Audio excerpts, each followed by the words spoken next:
जो यादव विपक्ष और सभी जात की मजबूती के लिए खड़े होते थे और उसको जाति का दुश्मन बना दिया। समझ में नहीं आता है बीजेपी क्या करेगी। ज्यादा से ज्यादा स्पीकर उसका, गवर्नर उसका, राष्ट्रपति उसका, पीएम उसका।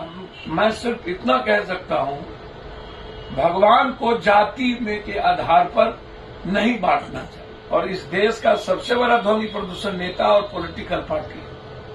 नफरत का आधार लाउड स्पीकर नहीं है, पॉलिटिशियन और पॉलिटिकल पार्टी है। इस पर बैन करने की जरूरत है। बैन करने और रोकने की जरूरत है तो राज ठाकरे टाइप, गिरिराज टाइप, ऐसे जो हिंदुस्तान में देश में नेता हैं जो नफरत का वो आधार मानकर अपनी सियासत को ढूंढते रहते हैं और सत्ता में लाते हैं। जुबान से ज्यादा ध्वनि प्रदूषण तो कुछ है ही नहीं। और इस देश का सबसे बड़ा ध्वनि प्रदूषण नेता और पॉलिटिकल पार्टी है। आप मंदिरों और मस्जिदों के लाउड स्पीकर से किसी को तकलीफ नहीं, सिर्फ सियासतदार उसका इस्तेमाल करती है। हमें तो लगता है कि अब पर्व भी इस कंट्री में मनाने की जरूरत पड़ेगी कि नहीं। हमें डर लगता है कि अब पर्व नहीं मानना। पर्व को भी, राम को भी, भगवान को भी लोग अपने जाति और अपने सियासत के लिए इस्तेमाल करते हैं। कभी राम प्रेम का आधार था, मर्यादा का आधार था, हम उसको नफरत का आधार बना दिए, लाठी गोली का आधार बना दिए। हम ये कभी आपने सुना था क्या? ईद में आपने सुना था कभी? ईद में हम सेवई खाने के लिए ईदी में जाते थे और हम अब लाठी गोली सब उस दिन दंगा करते हैं। दंगा करवाने की बात कर रहे हैं। कोई अपने पर्व में कोई भी जाति अपने के लोग हों, शादी उसके यहां घर में होगी बेटी की, बहन की, कोई झगड़ा चाहेगा इस हिंदुस्तान में? लाठी गोली खा करके भी चाहेगा कि हमारी बेटी आराम से। तो किसी भी हिंदुस्तान के धर्म पर्व होंगे, राम हो, रहीम हो, शिव हो, नानक हो, कबीर हो, मोहम्मद हो, कोई नहीं चाहेगा कि हम उस दिन हमारा समाज या हम संप्रदाय या हम नफरत का आधार। ये तो पॉलिटिशियन, ये जितना काम कुकर्म कर रहा है हिंदुस्तान में सब 2024 के एजेंडे के लिए, उसमें आरएसएस, बीजेपी की भूमिका, अब उसके गुंडे की भूमिका सबसे ज्यादा आप उठा के देख लीजिए। फरसा भाला कोई मीनिंग है क्या? अब मैं सिर्फ इतना कह सकता हूं, भगवान को जाति में के आधार पर नहीं बांटना चाहिए। हमें डर लगता है कि अब पर्व नहीं मानना। पर्व को भी, राम को भी, भगवान को भी लोग अपने जाति और अपने सियासत के लिए इस्तेमाल करते हैं। कृष्ण और अर्जुन दोनों रिश्तेदार थे, कैसे जाति बना दोगे?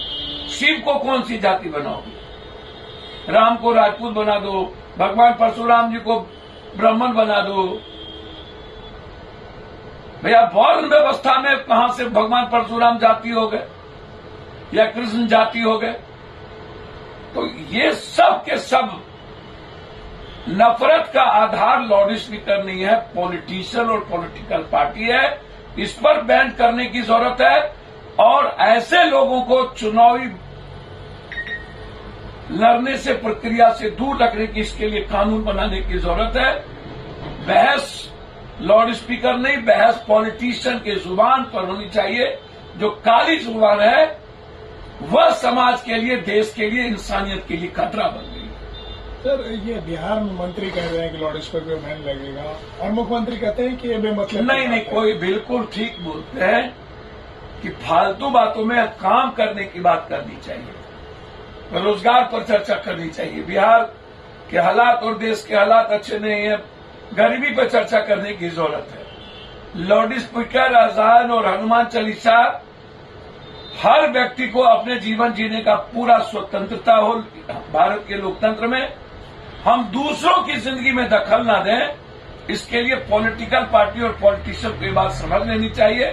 बिल्कुल सही कहा है और ये बात मैं मानता रहता हूं, किसी के भी जीने पर, आजादी पर कोई पाबंद नहीं लगनी चाहिए। बीजेपी क्या अगर प्रेशर बनाएगी इसको लेकर के तो क्या विवाद बढ़ेगा? सर, मुझे समझ में नहीं आता है बीजेपी क्या करेगी। ज्यादा से ज्यादा स्पीकर उसका, गवर्नर उसका, राष्ट्रपति उसका, पीएम उसका।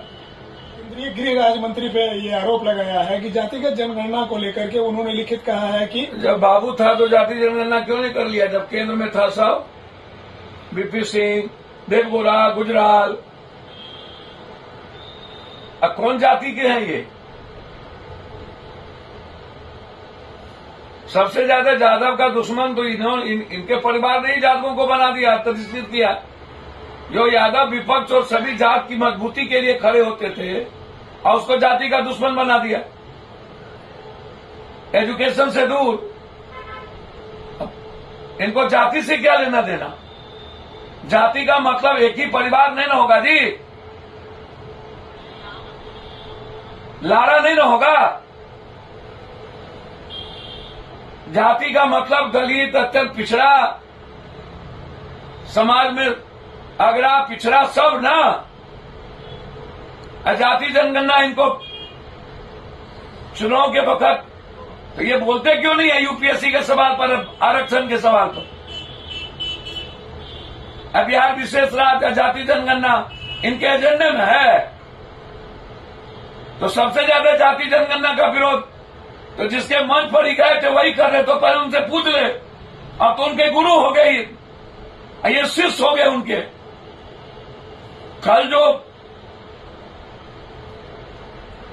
बेमौल लोग थे, इनके घर में कोई ऐसा यादव लीडर है मुस्लिम जिसका अपमानित नहीं हुआ?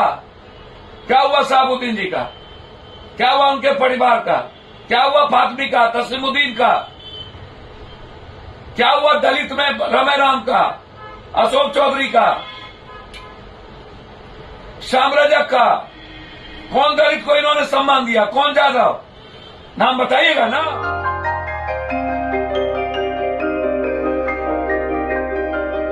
इस कोविड पेंडेमिक में सब ये शहर छोड़कर अपने शहर, अपने घर चले गए। हम लोगों का अपना शहर तो है, लेकिन वहाँ अपना घर नहीं। अगर सिचुएशन और खराब होता चला गया तो हम जाएंगे कहाँ? अरे ये प्रॉब्लम तो हर शहर में है, लेकिन हाँ, अपने शहर में भी अपना घर तो होना ही चाहिए। होना चाहिए तो कहाँ है अपना घर? ये है ना, ई होम्स पैनोरामा, पूर्णिया में, अपने शहर में अपना घर। पूर्णिया में पैनोरामा ग्रुप लेकर आए हैं ई होम्स पैनोरामा। बड़ा घर, आलीशान जिंदगी और अत्याधुनिक सुविधाओं के संग। E homes panorama, luxurious lifestyle redefined.